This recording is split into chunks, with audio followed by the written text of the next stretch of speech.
Parkway of Least Resistance Charrette by, I'm looking by your PowerPoint, but it's here. No, it's okay, I'm sure they'll flip it.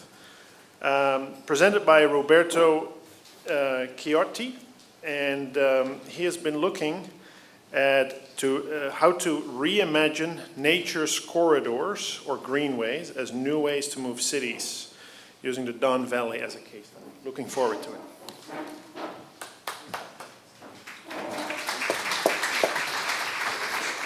Not sure where it's not at. Sorry.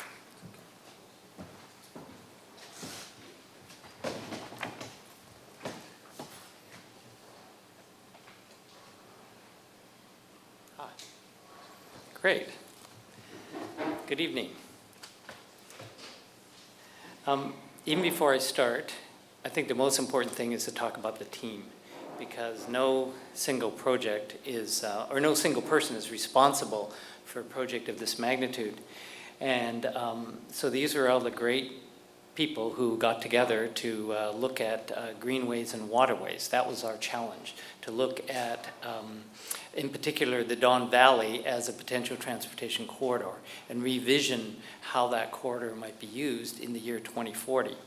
So interestingly enough, I'll say that I don't think there's a single transportation expert, ironically, on our team. And yet this is primarily a transportation issue.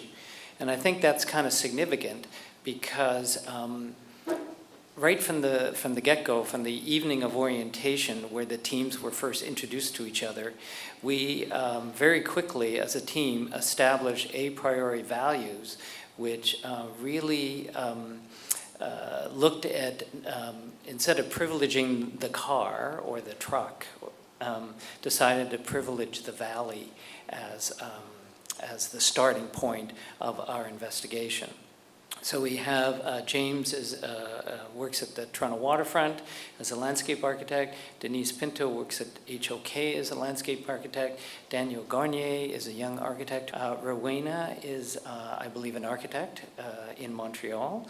And Karen is a landscape architect who is also responsible for some of the amazing graphic images that you'll see. Rob, as well, is a graphics person. Michelle was a writer and is an urban planner. Alexandra was also a writer and researcher. Apostolo is an IWB graduate and working there now. And Akbar and Patrick were both the videographers, and Joshua is the web artist who created our website. And then, last but not least, is me. It's interesting. I think they chose me as a leader for the team because of my commitment to sustainability. I also teach at the IWB, so I had a bit of an in with one of the organizers. But at the IWB, they give me the great privilege of being able to introduce the idea of cosmology to students, which in this holistic design course. So in other words, I say to them that really we need to, if we're going to solve design problems, we need to look at it in the largest possible context we can, which from my perspective is the universe. So I introduce them to the idea of where our current worldview comes from, and maybe an alternative worldview that will enable us to actually make the difference in the world that they're all there at the IWB to accomplish. So in fact, I get them I kind of pull the rug out from under them and get them to re-examine all their presuppositions and challenge everything that they may have consciously or inadvertently co-opted as part of the current worldview. So, so obviously, there's, our team try to look at the big picture.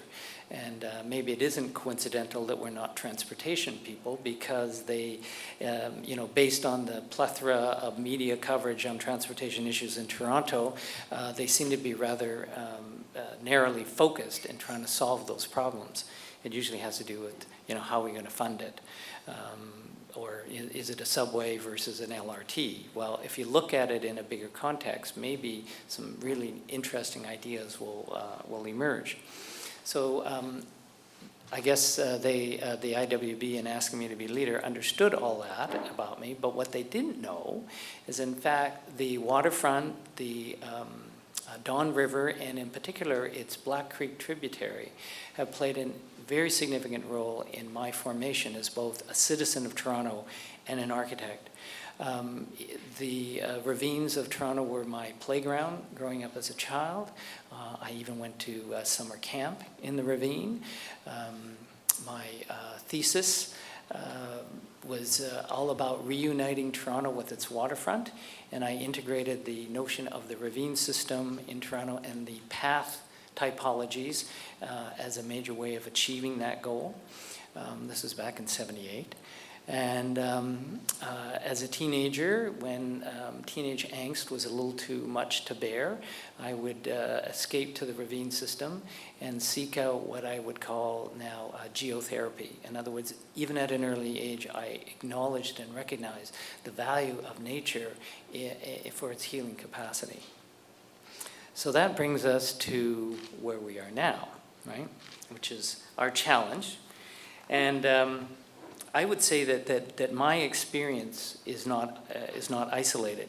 I think the whole way in which Toronto is developed has been very much influenced by its location on the waterfront of Lake Ontario, and also with the ravine systems. In fact, the whole watershed of Metro and beyond up to the Oak Ridges Moraine has had a profound influence on the way the city has evolved, and now the 905 area in particular, and that earlier picture tonight of the green belt has evolved. So this is the ubiquitous photograph of traffic on the DVP. The DVP was originally designed to accommodate 60,000 cars, and now is stressed to deal with over 100,000 cars, 120,000 people in 100,000 cars. So even if you cheat the math, that's kind of like 80% of the vehicles that travel at DVP are single occupancy. And clearly in the year 2040, when the GTA's population will have more than doubled, it's going to be impossible to sustain that type of overuse. So back in the 60s, this is actually a shot from 1959, with the Don Valley Parkway under construction. They actually literally leveled hills and filled in valleys in order to achieve this. It was a great engineering feat. It took an incredible amount of psychic energy and resources in order to achieve it. And it was conceived at a time when the car was meant to be, in its ability to get into the city and out of the city, was meant to be the generator for prosperity in the GTA. And so, whether it was the Gardner Expressway, the DVP, the 427, that whole network of roadways was really driven by the car and privileging the car, so over the valley.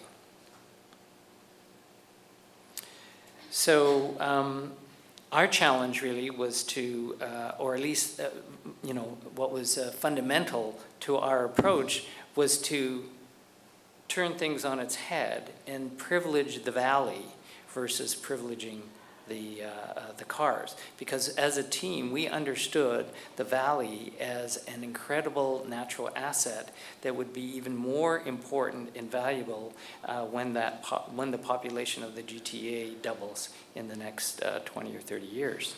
So here's a shot of the DVP without cars, dedicated for one of the many charity events that tries to raise money. I believe this is the Ride for Breast Cancer. So imagine for a moment the DVP without cars. So as one of our precedents, we looked at the whole process of Toronto's waterfront revitalization. And it's clear with the help of architects and landscape architects and urban planners, they're really looking at not only revitalizing the urban environment, but also trying to restore and naturalize the natural environment through their design solutions. So we really took that as a cue to look at how we would begin to develop the valley. So, misspelled, the challenge. The Parkway of least resistance, then, we challenged the current views and uses of the Don River Valley by reconciling conflicts between the DVP highway and the encompassing natural systems. Eliminating the DVP as we know it is the instigation for 4 dramatic proposals. So right from the beginning, we all said, yes, I know what we got to do. We got to get rid of the cars and the trucks, right? And I think we understood that to re-privilege the natural meant implementing a bold strategy to eliminate cars and trucks from the DVP. So there's already been a lot of response to this. Metro did a little piece on us, both in their paper and on their website, and there were some pretty interesting responses to the ideas. But in order to do that, in order to be able to get rid of the cars and the trucks on the DVP, we had to obviously find a new place to put those cars and trucks, assuming that with increased fuel costs and just the sheer volume, that we would have to actually reduce the number of cars in 2040 than what there are anticipated now. So it meant configuring new corridors to move goods and people. We had to find a new way to move what's being currently moved up and down the DVP. And in so doing, it enabled us to demarcate new open recreational space in the Don Valley for Toronto's expanding population. So in fact, by getting rid of a lot of the on-ramps and off-ramps, we were able to actually free up an incredible amount of space for recreational use in the city. And also, by eliminating or reducing the number of cars, we're able to remediate the river, which in and of itself is in pretty rough shape. Although there have been attempts as part of the Bring Back the Dawn initiative to restore and mediate the flooding in the valley, etc. So that was one of the other things we addressed. And obviously, the other thing that was really important to us is right now that the experience of the DVP, as it was initially envisioned, was to have this kind of parkway. The reason why it's called a parkway is the image was driving down this beautiful park, right, in order to get to Toronto, and you would have this experience of nature. But of course, even in a car, your experience is mediated by the vehicle, and the speed in which you travel. So we are trying to figure out how do we strengthen connections between the valley and the surrounding neighborhoods physically. So here are our big moves. So the first is to redirection of the flows. That's the one on the left. So instead of having all the cars come down the 404 and continue down the DVP, at the 401, a portion of those would be redirected to 2 other major north-south routes, one on the east as Victoria Park Avenue, and one on the west as the Don Mills Road. In fact, when I'm often in North York or just in the 905 area, and I have to get back to the office, my office, which is at Richmond and Spadina, I will select Don Mills instead of the DVP because I know it's going to be jammed up at that 401 DVP intersection, and I will sneak onto Don Mills Road up at Finch or Shepherd and get down to my office and reconnect with the DVP at Don Mills and the DVP and get there that much faster. Similarly, if I'm going north, at the end of the day when I have meetings in Aurora and places like that, I'll usually sneak up the Don Mills or Bayview to a certain point. So that was part of it, and how to create the linkages with the other existing arterial roads in the east-west direction. That also means having to create a hub at the 404 401 junction, so that there can be a hub for leaving your car there and changing onto other transportation modes.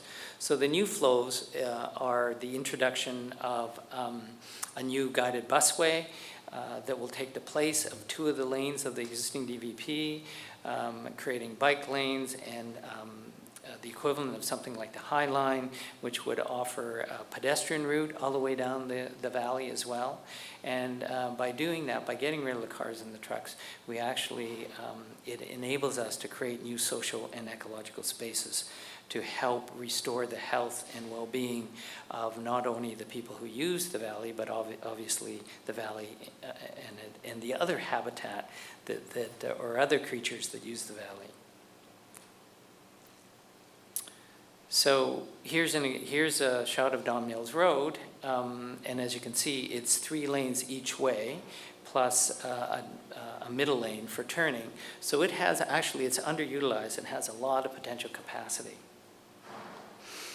And one of the other many case studies that we looked at, because we went all over the world to look at how other jurisdictions had solved their transportation problems in similar situations. So here's a shot of the Oban, which is in Adelaide, Australia.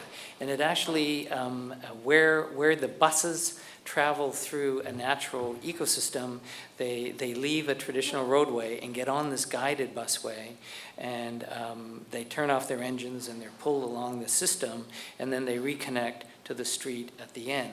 So the idea would be to implement this system on the DVP.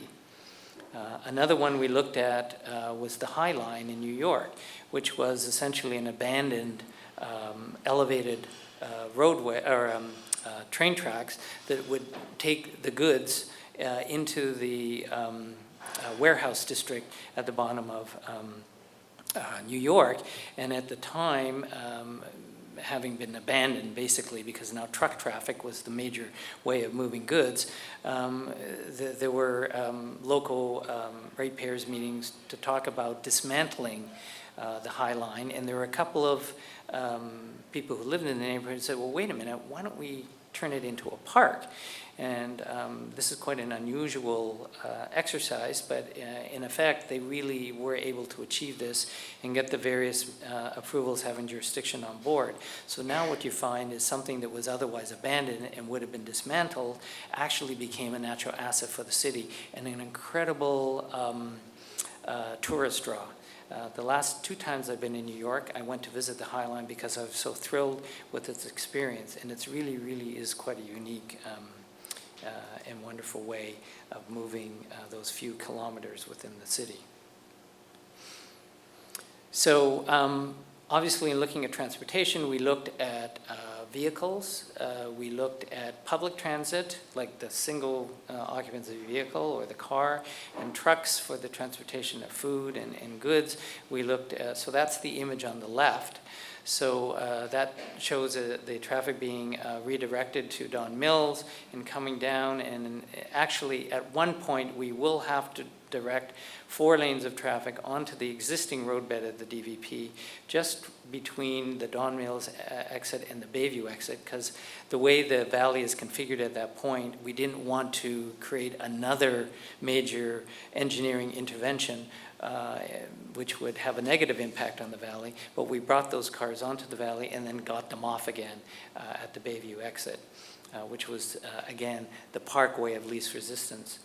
And by doing that, actually, it reduces the commute time by car quite substantially. In the case of the middle image, that would be the transit.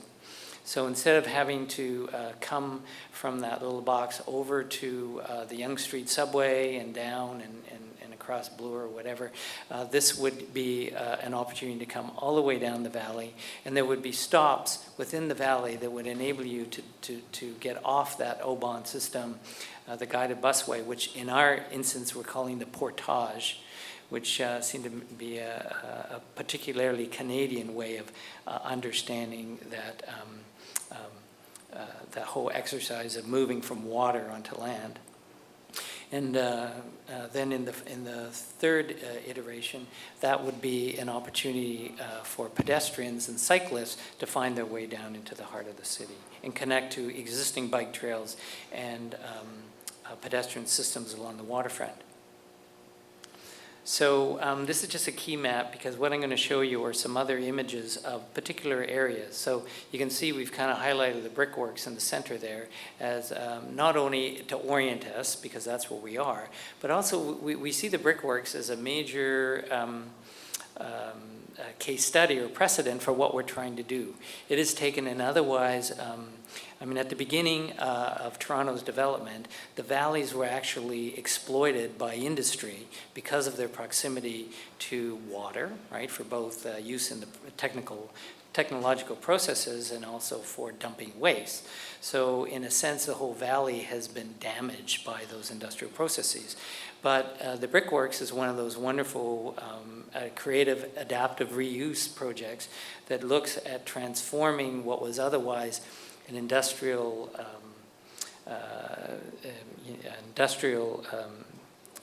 use in the valley that polluted the valley into something that is educating and remediating the valley through the ponds in the back and the wetlands and many of the way in which they redeveloped this property. So our first image is in the neighborhood, actually. The brickworks are located just behind where the GO train image is. So here what you see is an area which was traditionally used, we call it Metro Melt because it was the area that was traditionally used for dumping all the snow in the city.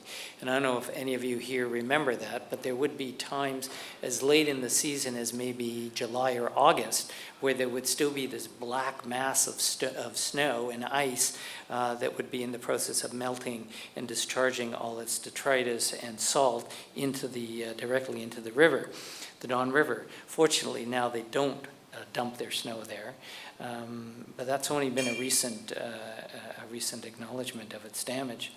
So what we're trying to do is actually look at runoff in the city, in the roadways, and try to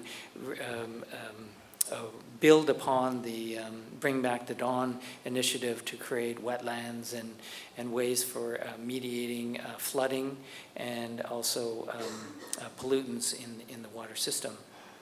To the right, you see the 2 lanes, the dedicated portage guided busway.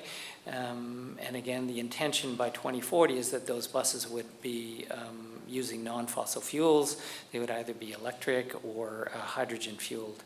And of course, the remaining 4 lanes then become this wonderful high-line landscape. So, you know, not only for cyclists, but for pedestrians. And by reintroducing plant material, we're actually improving the ability of the valley to act as a carbon sink. We also see this by encouraging that connections from the surrounding neighborhoods to the valley, it's going to become in and of itself a social estuary. So we use the natural system of the estuary at the foot of the Don River.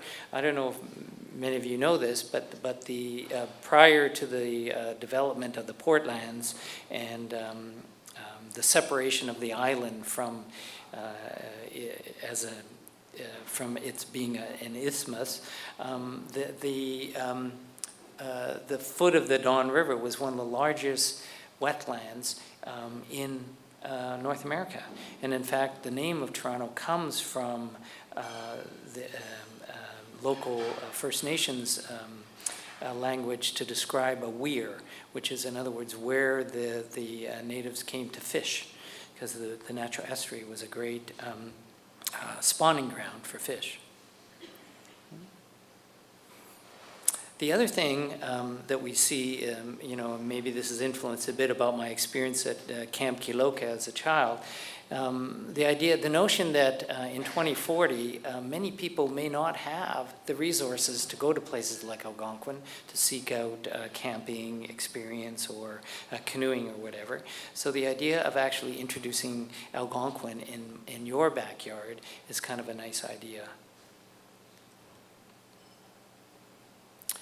And finally, kind of integrating, or not finally, but this looks at integrating the various systems, taking a system approach. So we actually introduce a second go line. One of the problems with the go line, and I think you were mentioning Go doesn't really work for you because of the timing. The reason why that timing is limited for passenger use is simply because it shares the same line as the freight that comes in and out of the city, north-south. So by doubling up the tracks, it's a fairly benign intervention that will free up one track solely for use by passengers. And we think that that will be a good way of assisting people who are commuting from Aurora and other places north of the city to get into the city faster and during the whole week. And then the portage would deal with more local traffic. So the other thing, of course, that it creates for us is these places of confluence. So this is looking down the Don Valley towards the new West Donlands Park in the middle, and what will eventually become the Portlands development. And how some of these transportation nodes come together. So you see Bayview as part of that new village where the Pan Am Games are going to occur, and the West Donlands gets redirected. And so the local traffic dumps onto Richmond Street and King Street or whatever, but we extend the Bayview extension underneath the railway tracks into a roundabout that then connects to the Queens Quay and the Lakeshore. We also have a train station for the portage, which also ends up linking with some of the potential for ferry and water taxis. And again, just how all of these things come together. So here's a key map that shows some of the other things in which we're doing. The item A is, these are all before and after. A shows the network, spaghetti network of ramps that connect the DVP and the 404 with the 401. And on the right, it basically shows how we would kind of eliminate some of that ramps in order to create a hub, a huge parking area and transportation node that would connect the portage with vehicular traffic, much like a GO train situation, a GO station situation. And then B is further down in the valley, showing how, again, we eliminate some of the ramps and whatever to give that space back to the valley and to enable the valley to reclaim itself as a natural feature. And then finally, at the south end, again, re-examining how all these systems come together, introduction of things like roundabouts, which are a much more compact way of directing traffic than the spaghetti of ramps that we have now.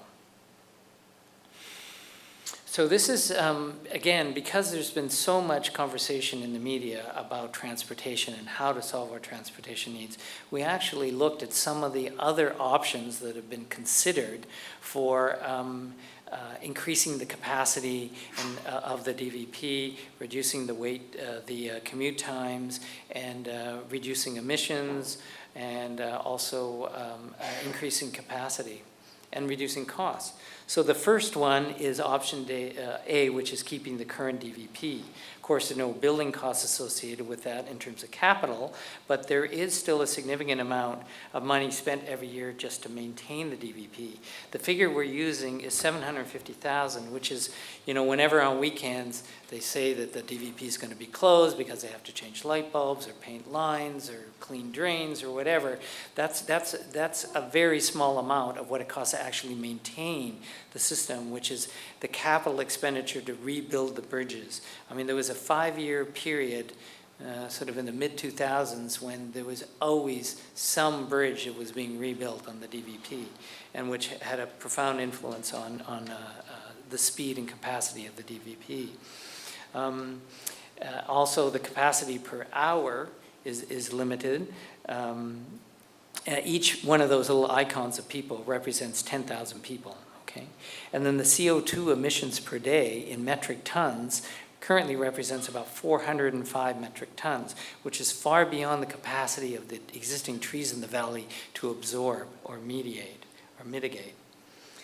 One of the proposals that was put forward by a politician, whose name will remain unnamed, is to double deck the DVP. And there's certainly lots of precedents all over the world to do that, but really the cost to do that is prohibitive.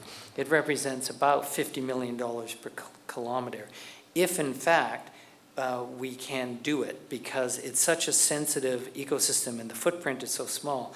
The actual complexities involved in engineering that would be virtually impossible. Plus it would require shutting down the DVP in order to do that. And so we would be into the alternative routes in any case. The cost to maintain that as an elevated deck, for example, would be a minimum of $1.5 million compared to the $750. And again, that's a fraction of what it's costing to the current maintenance proposals or ongoing work on the Gardner at the moment, for example. You could potentially double the capacity, but you would also double the CO2 emissions. So we're thinking that really that's just double trouble and not a viable way of solving the problem. The next one would be to create a subway up the DVP or below the DVP, and which of course could have the capacity to move a lot more people. The cost to maintain it would be not that much different from adding a new deck. And, but the building costs per kilometer would be even more prohibitive. I think that's been part of the major conversation around LRTs versus subways, is the relative cost of each. But the CO2 emissions would in fact go down if you consider that much of the electricity for the subway would be from renewable resources. So, as an alternative, we're providing the Parkway of least resistance, which is something that will have a very small capital cost of about less than $25 million a kilometer. The capital cost or the ongoing maintenance costs are significantly less, and the capacity is huge, much like the subway system, but the actual CO2 emissions gets reduced to a minimum of about 140 metric tons, 1,000 metric tons per year. So even though it's completely outside the box and radical, and I think one of the comments on the website at Metro was, well, you know, great idea, guys. We might as well be traveling down the DVP in unicorns. I would challenge that and say that, in fact, this is really, when you look at it, a viable option that could solve some of our major transportation problems in a way that costs less money, increases capacity, reduces commute time significantly, and looks beyond the transportation solution to look at a larger context and can create all sorts of other benefits for the cities, for the city of Toronto and its inhabitants. So I'm going to leave you with two things, if I can close this. A video that shows the charrette.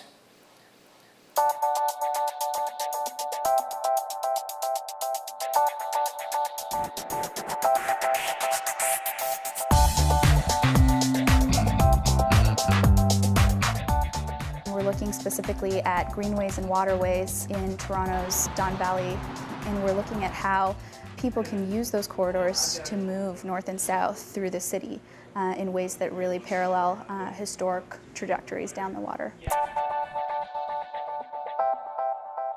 For the last thousands of years, we've been very human privileged, and now we're kind of re-examining the Parkway as being nature privileged, and somehow humans as being integrated or a part of that bigger context. We're dealing with our changing perception again of water, our relationship to water, but also to the green spaces of the city. There are spaces that we need to connect again with. This challenge allows us to look at ways to move through the waterways, and it's no longer just the gutter, it's now a life force again. Phasing out the Dawn Valley Expressway, introduce busing lanes, reducing the car lanes, improving bicycle routes, pedestrian routes, other kind of ways of accessing and moving through the valley rather than cars. What we did is to really think of humans as a subset of nature instead of the two as warring factions. And when we came to that conclusion, it really allowed us to move past the argument and consider the ways in which the movement through an ecological corridor could actually help reestablish some ecologies, layer on program that was as much about feeding the biodiversity in the system as it was about allowing people to transit from point A to point B.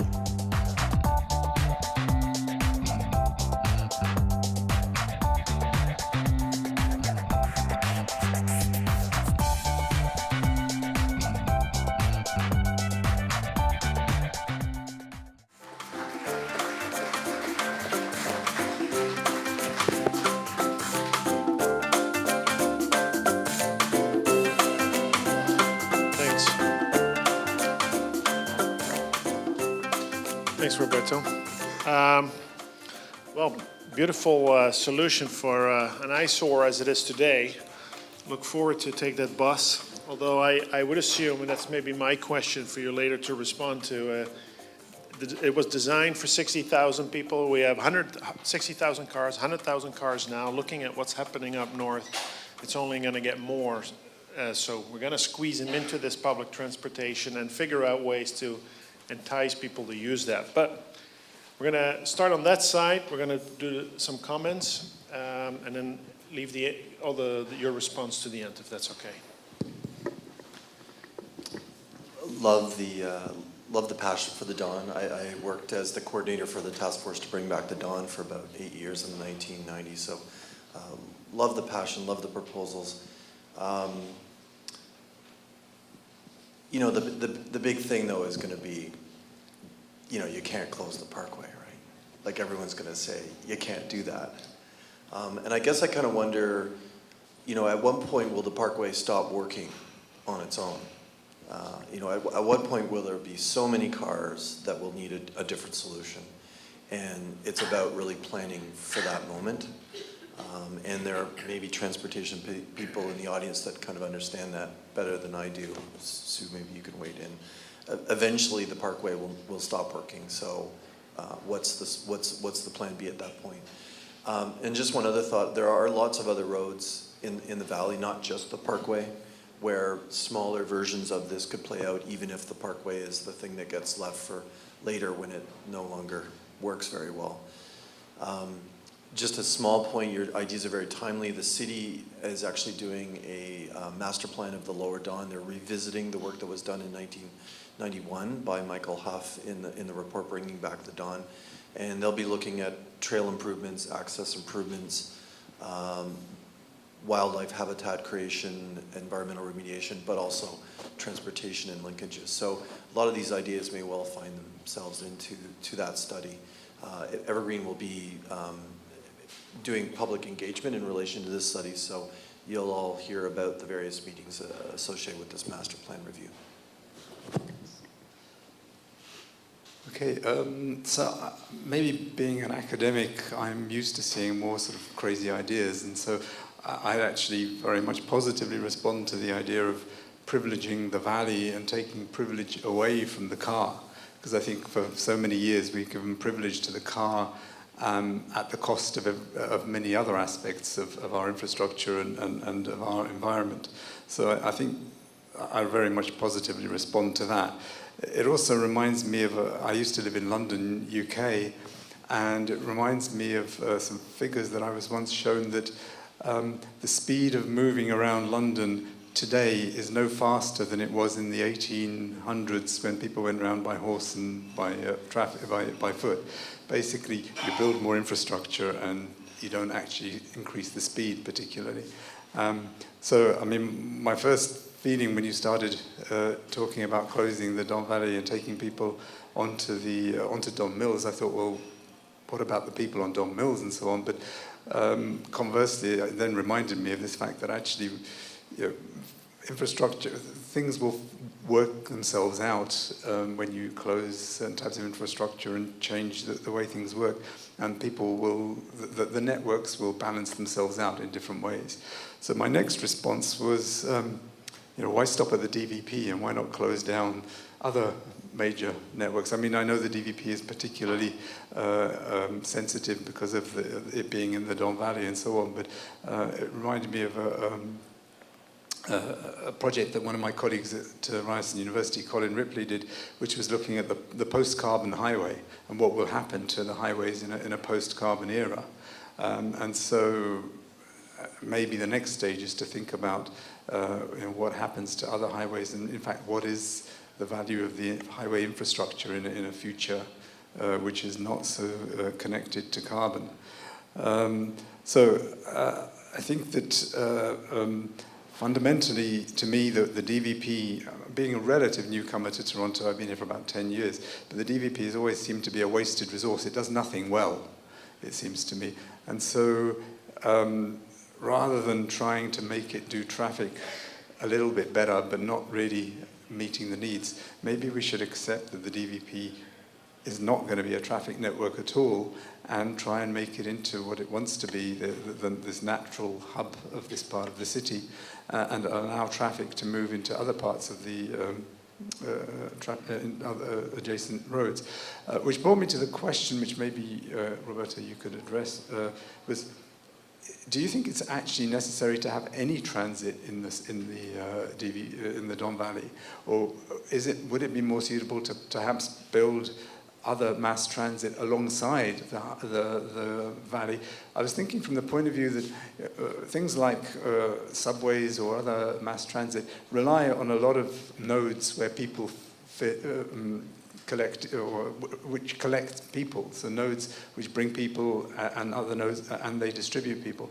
Now, my understanding of the DVP, and this may be incorrect from your analysis, but much of the traffic is basically getting into the city from outside. So they're trying to get from the 401 right into the center of the city. And there's not that much filling in stages along the way. A little bit, but not the majority. And so actually having a mass transit network alongside the valley, which makes it more easy for people that are living close to the valley to actually connect into it, rather than actually getting into the valley, may be an alternative way. So I throw that out open as a discussion point for you.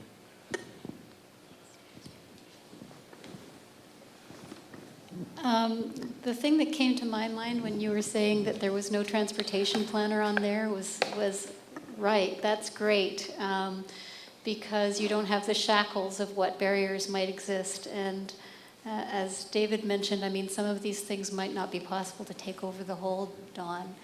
But there are some kind of solutions that I've seen recently that could be a kind of compromise. So in LA, for example, the Gold Line takes over a lane of the freeway, and in both directions, and it's done brilliantly. It goes past stops that are really nicely designed. It's above ground, and it really calls into question, why are we not using our unused freeways? And it's not like Toronto has a lot of unused freeways.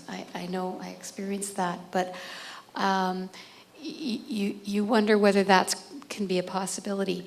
And with that, there's also the opportunity to, if you were just bringing people down into the city, to have a better grid around it, as you were mentioning, but a multimodal grid. So you have many different points where you have connection points, but they take you into that system. So the other thing that I was wondering about was you were talking about the social, what did you call it, social estuary. I love that. And that's why I forgot it, but I loved it. And I wondered whether a social estuary would need something like Whole Food Cliff Bar stores, or, what's your view of the kind of retail, the sort of business opportunities there? I know that when in Bogota, Colombia, they have a road opening, I call it, but basically every Sunday they have 1 million people riding, cycling, skateboarding along their highway. And it brings all these little micro enterprises in. So I just had a question about what balance you see there in your kind of bringing this kind of natural side back to it. And the last question I had was, did you consider water transport? Did you consider kind of the use of canoes? And there's a canoe rental on the river near where I live, but it makes me think there could be so much more actually getting to work by water, because it, you know, the river goes straight from my house to where I work. That would be so good. Thank you for that. It was a wonderful presentation.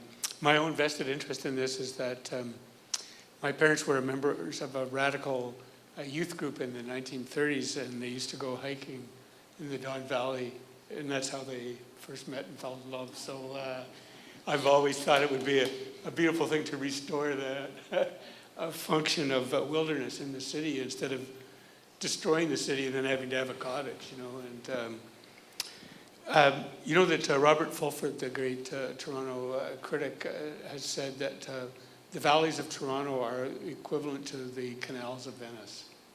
And we just have to compare the use that Venice has made of its canals to make itself a world-renowned city, and what we've used it as a dumping ground for hydro lines and traffic, and originally was for garbage and all sorts of other things. And so I would ask you not to use the word privilege, which I know it's used in many circles, but I don't think we want to say we want to privilege nature or privilege the valley. We want to assert the rights of the people of this city to have access to nature, and not to have everything subordinated to the car. So we have privileged the car, but we're not privileged. This is a matter of rights, I think. So I just ask you to do that slight shift. Because this city has no sense of place. Like, we have no sense that it's called Bay Street, not because big business occupies it. It's called Bay Street because there's a lake. And Mount Pleasant is Pleasant, and Downsview is Downsview because they have a view of the lake. And we need to rediscover our identity as a city. And so it's pretty fundamental. And that these places are not for people to leave Toronto, with all due respect to people who live in Markham. It's not a public policy problem of the city of Toronto to allow them to come in and out of the city every day to go to work.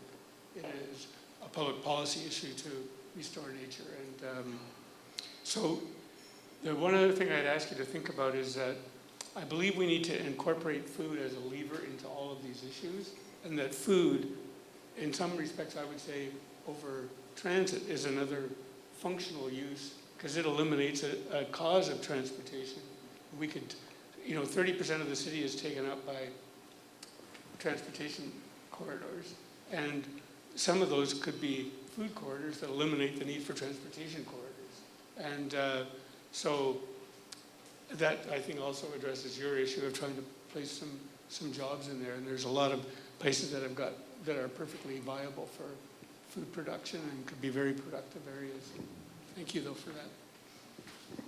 I hope you kept track of all of them. I forgot. I think I can. I think one of the wonderful things about an exhibition like this and having 10 separate teams looking at 10 separate issues, even though we were working independently of each other on some level, I think there was a synergy going on and almost, sort of through osmosis or whatever. I think we understood those kinds of connections. And ultimately, I think the whole exhibition has to be seen as a whole. Not just as a series of independent ideas looking at different issues, but really how all of those issues ultimately become integrated. So I thank you for that observation. With respect to, can we let go of the DVP? Again, I think the wonderful thing about this group is that we were prepared to not think with the same worldview that got us into this mess in the first place. Because ultimately, there is going to come a time when there's going to be either no more oil, or the cost of oil is going to be so prohibitive that you and I and everyone else here can't afford to own a car. And we can't afford to live in a monster home in Markham or whatever. So we're going to have to find alternate ways of using that infrastructure and that network. And I think the idea of So which brings me to the question that Mark had about should we even have transportation in the DVP at all? My choice would be to have it no, but I did have to conform to the challenge of this move exposition, because ultimately it is about transportation.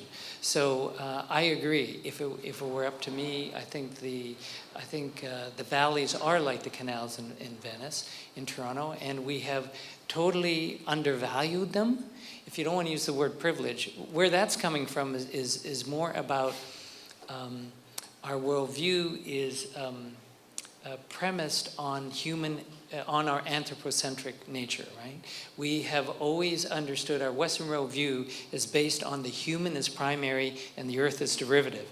And I think in order to find a viable future moving forward that's worth inheriting, we have to come to an understanding that the earth is primary and humans are derivative. Because ultimately you can't have healthy humans on an unhealthy planet.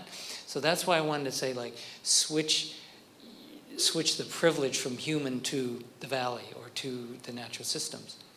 And then we actually looked at trying to solve the whole idea of the Parkway of least resistance is that natural elements like water and whatever take the pathway of least resistance, and trying to, if we did have to deal with the issue of transportation, what would be that pathway of least resistance?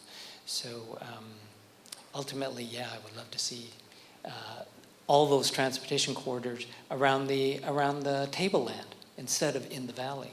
I think people like William McDonough and the great guy who from my early days as an architect, I forget, Ian Scott, is it? Who kind of brought to bear the folly of using valleys for sewers and for transportation systems, and that really it should be on the tableland. Right? But anyway, and then Sue, you talked about about food, right? Was it? No, that was Gordon. Small businesses. Small businesses. Yes, we actually. Yes. Oh, but I did forget to say the reason why I think about that is that if it could be sorry. The reason I was saying that is because, even though in Toronto it might not work, if it's an example in Toronto and places like Phoenix, Detroit, places that really have space on their highways, they're not doing that well economically. You can have a dedicated lane on a rubber tire with internet inside the buses. So it could be like the next generation of transit, which is really comfy, cozy. And so that sort of thing, rather than have the whole thing taken over by sustainable transportation, it could be still some of the cars, and right. It's just a thought. Right. If you look at, I think it's Team One that looked at beyond the car, and their solution kind of incorporates some of those ideas, like where on the windows of the car you actually project, you find out where your buddies are, and you can divert your path, or you can watch the soccer game because the car is on its own guided way and whatever. But with respect to the businesses, I want to address that because we had a lot of conversation about that and the idea of making the connections to the valley. Like, for example, the Brickworks is a perfect example of a creative business, place to get food, a place to come and take cooking lessons, for the kids to do artwork, and there is some industries which actually there's a group that takes salvaged wood and transforms it into furniture.